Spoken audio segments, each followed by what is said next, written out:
Hello दोस्तों, कहानियों का दौर चैनल में आपका स्वागत है। आज की कहानी है पूस की रात, जिसके लेखक हैं मुंशी प्रेमचंद जी। तो चलिए कहानी शुरू करते हैं। पूस की रात।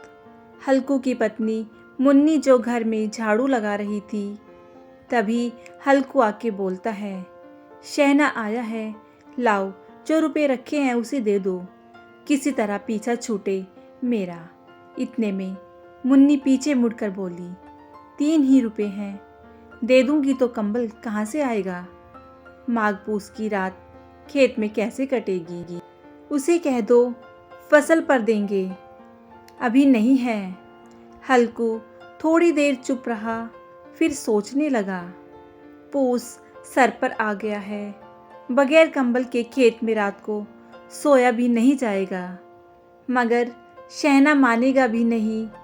वह फिर मुन्नी के पास जाके बोला, ला दे, किसी तरह जान तो बचे, कंबल के लिए कोई और तरकीब सोचूंगा। मुन्नी हल्कू से थोड़ा दूर होके बोलती है, कौन सी नई तरकीब सोचोगे? कंबल कोई खैरात में नहीं देगा, तुम खेती क्यों नहीं छोड़ देते? इस तरह से मुन्नी हल्कू पे गुस्सा करती है और पैसे देने से साफ मना कर देती है।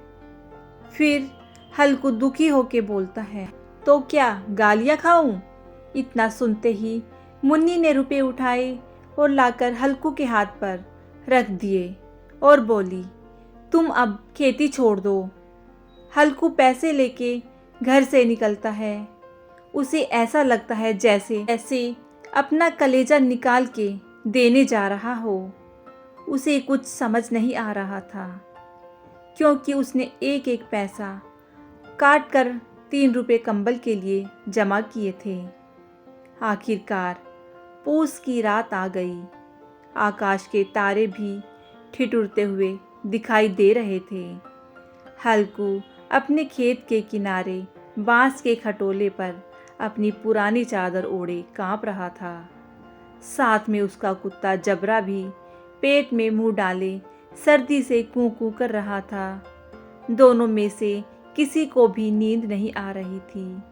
फिर ठंड भी लग रही थी।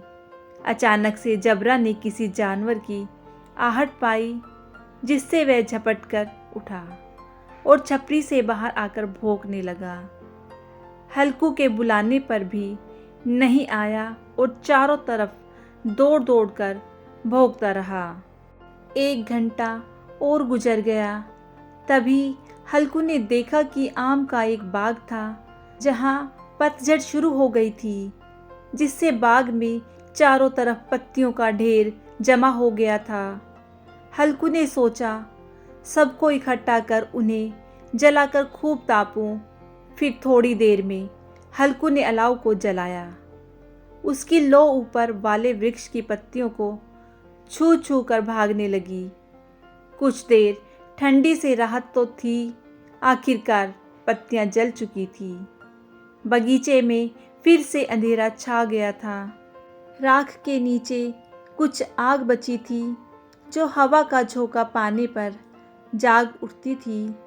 हल्कू गर्म राख के पास बैठ के गीत गुनगुनाने लगा। तभी जबरा जोर जोर से भौंककर खेत की ओर भागा। हल्कू को ऐसा लगा कि जानवरों का एक झुंड खेत में घुस आया है। शायद वह नील गायों का झुंड था, क्योंकि उनके कूदने दौड़ने की आवाज़ों के साथ खेत में चढ़ने की आवाज़ भी आ रही थी। तभी उनके जोर से चबाने की आवाज़ चर-चर सुनाई देने लगी। तब उसने जोर से जबरा जबरा पुकारा। जबरा भौंकता रहा, उसके पास न आया। हल्कू को अपनी जगह से हिलना जहर लग रहा था, क्योंकि वह गर्म हो चुका था। उसने जोर से आवाज़ लगाई, लीहो लीहो लीहो। एक बार फिर जबरा भौंका। वहाँ फसल एकदम तैयार थी। उसमें अनाज थे और जानवर खेत भी चर रहे थे। हल्कू उठा और 2-3 कदम चलने के बाद उसे जब चलना भारी लग रहा था, क्योंकि हवा का झोंका बहुत तेज था, मानो जैसे बिच्छू का डंक लगा हो। हल्कू फिर राख के पास गर्म जमीन पर चादर ओढ़कर सो गया। जबरा भौंकता रहा और वहाँ जानवर पूरा खेत चर चुके थे।